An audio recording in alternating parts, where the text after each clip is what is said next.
The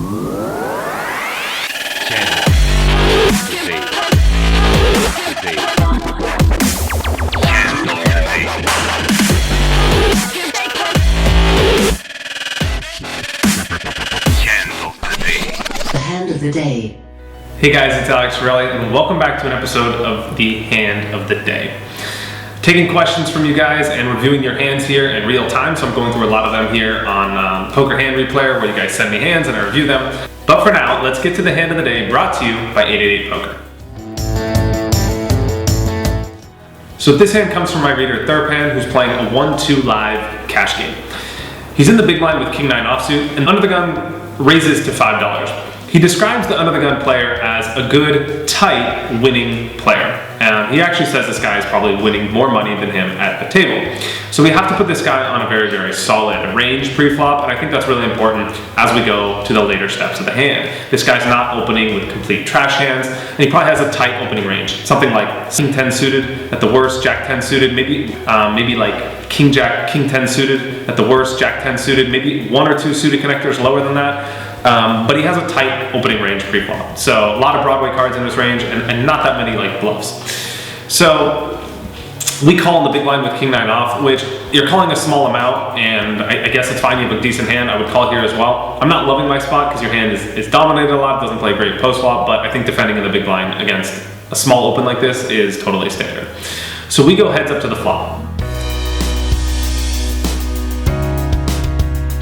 Flop comes King 7-4 rainbow. We check, totally standard. Our opponent bets half the pot, and we go ahead and check call. So far, everything completely standard. Turn brings us 7 of clubs, bringing a flush draw, and we decide to check here. Our opponent bets half the pot again, and we go ahead and call. So on the turn, I'm loving my hand a lot less. I want to stop and analyze this for a second here.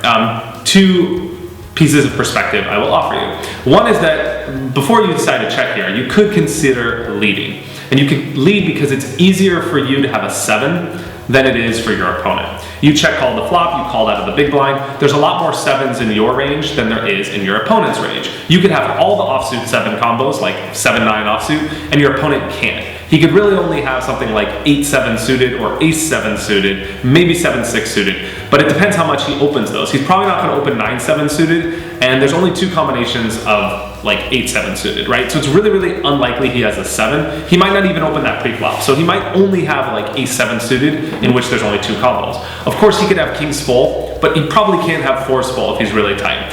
So you have more strong hands than he has at this point, and anytime that the power shifts from him to you, in other words, anytime that your hand range is stronger than your opponent's, and anytime your opponent has to be more scared of your hand than you have to be scared of his hand, it's a good time to lead.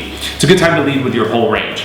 Now I understand that leading specifically with King 9 offsuit is like not really the best hand to lead with, because you're never really getting called by a worse hand, and you're sort of over-representing your hand. So leading with this specific hand is not the best thing to do. But I want to talk about conceptual poker and the spot in general, because I think that's the most important thing to keep in mind. Whenever I do these videos, you shouldn't only take away what to do with one specific hand in a specific situation, because you're not going to have King 9 here every single time. A lot of the time you're going to have other different hands, every single hand in your range that you would play the exact same way. So it's much more important to focus on how to play your hand with every single hand that you would call a raise pre-flop with and check call a King 7-4 board with. So what are you going to do here when you have something like 6-5? That would be a great time to turn your hand into a bluff. You have a decent amount of equity when you're called. You can still hit a straight, improve, get a lot of value on the turn of the river. Your opponent's going to fold better hands like Ace-Queen offsuit, where, you know, like he might hero call you on the river. It's a lot easier to get him off a bluff on the turn that has showdown value than it is by going check on the turn and then betting the river. So betting the turn gives you a lot of chances to win the pot. It's also good to do when you have a 7. And if you're only going to bet this turn when you have 7s, then it's too easy for your opponent to fold strong hands and you're going to be too exploitable. So I would encourage you to consider leading this turn, maybe not with this specific hand, but definitely dividing your range between bluffs and nutted hands is a great spot to lead this turn. So that being said, I guess I would check call again here too. He could be bluffing some of the time, but I like check calling here a lot less on the turn than I do on the flop. I think your opponent should be checking back this turn with a lot of his range. And so when he bets, his range is very, very polarized. Like, you could have a 7, you could have a king. There's not that many bluffs that you could have. He's not really trying to get you to fold that many hands.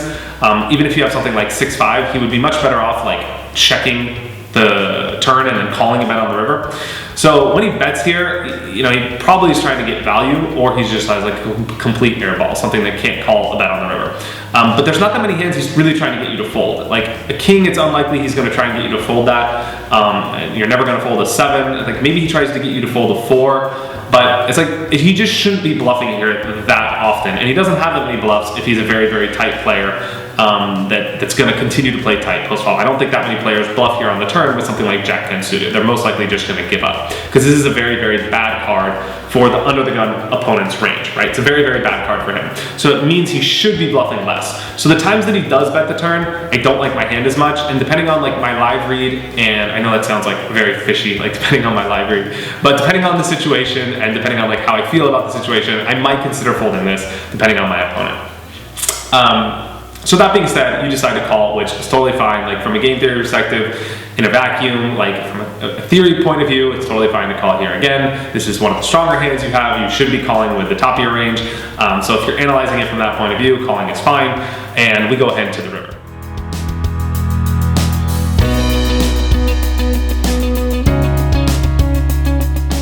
So the river comes one of the worst cards in the deck, the ace of clubs. If we weren't already beat, the chances are we're probably beat. Now, a lot of our opponent's bluffing range is going to be something like ace queen, ace jack, things like that he raised with pre-flop, or he's going to have clubs, hands that he was bluffing with on the flop, turned some equity with on the turn, and now improved to a flush on the river. So this is a terrible card for us. We check, and my plan here is to check fold. But now our opponent bets 14, which is a very, very small bet. He bets a third of the pot.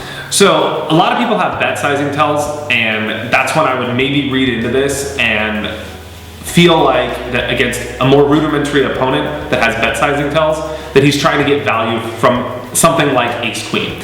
If he's that type of opponent, or he's something like maybe trying to like get you off a chop with king queen or something like that, maybe you could consider a check raise here, which is what we opted to do. We check raised to 73, and our opponent, well, I don't want to tell you the results yet. We check raised to 73, and that was the decision we made.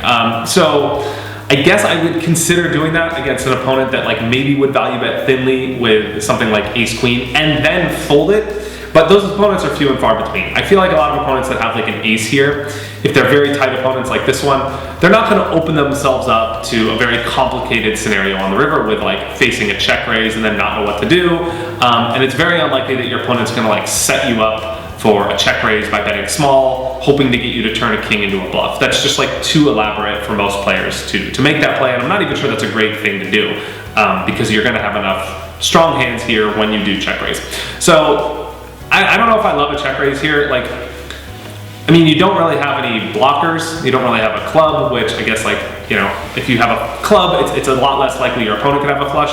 Specifically, if you have something like the jack of clubs, which takes away a lot of your opponent's like flush combos, like if he could have queen jack or jack 10. I know that's only 2 combos, but like if you're going to bluff, generally it's good to have a blocker because it makes it less likely that your opponent has that hand. So you were blocking, I guess you're blocking like ace king here and king's full by having a king.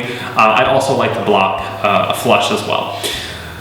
So I'm like torn on this one. Like it's like a spot where like it really a lot depends on your opponent. In general, I would probably check fold here. But if I had like a specific reason to believe that my opponent was capable of value betting thinly here with ace queen and then folding, I would go ahead and do it. I would go ahead and bomb it like you did. What I do like about this situation is you are representing some strong hands, right? So you got to think about like what you're representing.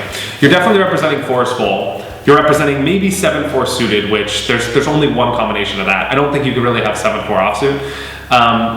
You could have ace-7, and you could have like maybe a 7 that you're playing for value. You could have like a flush with like 5-6. So I don't know. I mean, you're representing some flushes, but depending on like how you're gonna play 7s on the turn, you might not have some of those 7 combos. So like if you're always gonna bet your 7s on the turn, then I think your range here is gonna be too polarized between flushes and air, or maybe forceful. So I don't know, like you got to think about like what level your opponent is on. Is he capable of hand reading on a very, very deep level? Is he capable of understanding like what your hand range is? If you're always, let's put it this way. If you're always turning a king into a bluff here, you're bluffing way too often because you have way more king X hands than you have like nutted hands that could check raise here for value.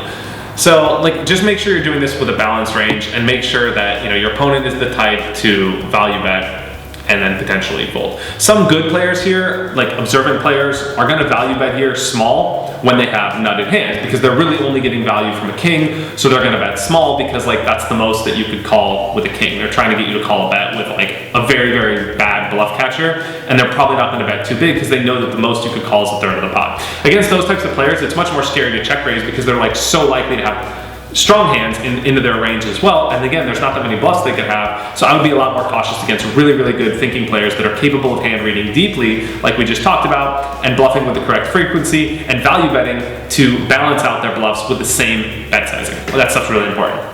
And subscribe to my channel, putting out more good content. If you like this hand of the day, please share it with someone that you think would benefit as well. I would greatly, greatly appreciate it. All right, guys, thanks for watching, and I will see you guys next week. Take it easy. Cheers.